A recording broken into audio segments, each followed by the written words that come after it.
हाँ, देखिए, मनुष्य जन्म मिलना बहुत दुर्लभ है और उसमें भी उत्तम जाति, उत्तम कुल, उत्तम धर्म प्राप्त हुआ मनुष्य जन्म पाना सार्थक होता है। सारा मिलने के बाद ईश्वर भक्ति, देवशास्त्र गुरु की भक्ति मिलना बहुत कठिन है। जिन जिन लोगों ने, जो लोगों ने ईश्वर की भक्ति किया है उनको शीघ्र मुक्ति मिल गई। भक्ति ही श्रेष्ठ है, भक्ति श्रेष्ठ मुक्ति का द्वार है, ऐसा भारतीय संस्कृति के संतों ने और शास्त्रों ने कहा है।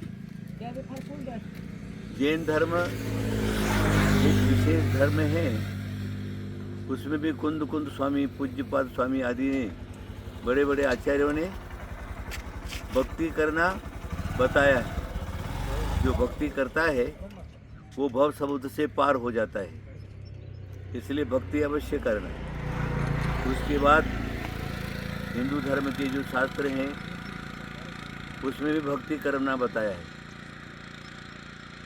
उन्होंने कहा है उनके यहाँ रात दिन जो कीर्तन होता है, मृदंग बजती रहती है, ताशे बजते रहते हैं और राम कृष्ण राम कृष्ण राम कृष्ण आदि आदि जो है वो भक्ति करते रहते हैं, चालू ही रहता है। उसी प्रकार चाहे सिख धर्म हो, चाहे इस्लाम धर्म हो, सभी धर्मों के अंदर भगवान की भक्ति करना श्रेष्ठ बताया है। भक्ति से ही मुक्ति मिलती है। कलयुग के अंदर अगर किसी की मुक्ति होगी तो भक्ति से होगी, ऐसा पुराणकारों ने कहा है। एक छोटी सी बात कह करके छोड़ देता हूँ आपको। गंगा जी का द्वार है, गंगा बह रही है, उसके घाट पर नारद जी घूम रहे हैं, देख रहे हैं वहाँ का दृश्य। तो क्या देखते हैं, एक महिला है और वहाँ पर दो वृद्ध पुरुष उसके गोद में, एक इस गोद में सोया हुआ, एक इस गोद में सोया हुआ, और वो दोनों जो है वो दोनों तड़प रहे। नारद ने पूछा ये क्या है? बोले ये दोनों मेरे पुत्र हैं। तुम कौन हो? बोले मैं इसकी माँ हूँ। बोले तुम्हारा नाम क्या है? बोले मेरा नाम भक्ति है। और तुम्हारे पुत्रों का नाम ज्ञान और वैराग्य। भागवतकार कहते हैं कि पंचम हुंडावसर्पणी पंचकाल में, कलयुग में ज्ञान और वैराग्य सुसुप्त रहेंगे। जो ज्ञान और वैराग्य के धारी हैं उनका भी ज्ञान और वैराग्य सही नहीं रहता, लेकिन भक्ति जवान रहेगी, भक्ति श्रेष्ठ रहेगी।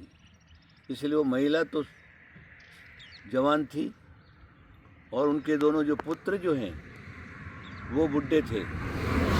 इससे क्या लेना है, उनका क्या कहना है? कलयुग के अंदर भक्ति ही श्रेष्ठ रहेगी, भक्ति ताज़ा रहेगी, भक्ति जवान रहेगी, और जो उसका आलम्बन लेगा वो ईश्वर तक पहुंच जाएगा, भगवान तक पहुंच जाएगा, आत्मा तक पहुंच जाएगा, परमात्मा तक पहुंच जाएगा। और भक्ति नहीं है, कोरा ज्ञान है, वो ज्ञान कोई कार्य नहीं।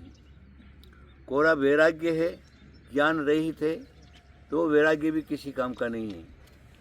इसलिए ज्ञान और वैराग्य इस काल के अंदर सुसुप्त रहेंगे और भक्ति जो क्या वो श्रेष्ठ रहेगी। सिर्फ मेरा आपको क्या कहना है, नमोकार मंत्र जपने वाले नमोकार मंत्र,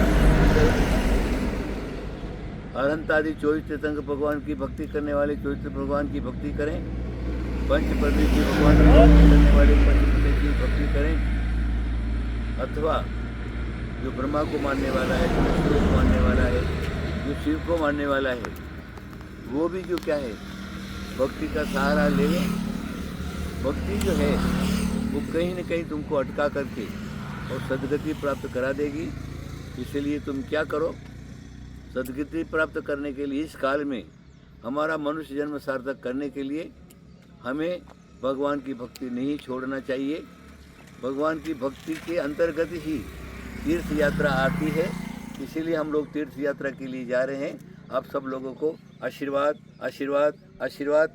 देखो ये पास में हमारे जो क्या है, ये स्वान जो है ये हमारे साथ में चल रहा है, अभी 10 किलोमीटर से साथ में हो गया है, और अभी ये नज़दीक आता है, बैठता है, और जैसे वो कोई पुरानी पहचान हो उस प्रकार का जो क्या है, वो देखो अभी कैसा खड़ा है, आप देख लीजिए, है ना। तो अब इसके मन के अंदर भी कोई न कोई किसी न किसी प्रकार का कुछ क्षण उसके आए होंगे, जो गुरु की संगति, गुरु का साथ आदि वो चल करके और अपना काम पूरा कर रहा है। आप लोग भी जो क्या है मनुष्य पर्याय में हैं, आप अवश्य ही भक्ति करेंगे। आशीर्वाद आशीर्वाद आशीर्वाद।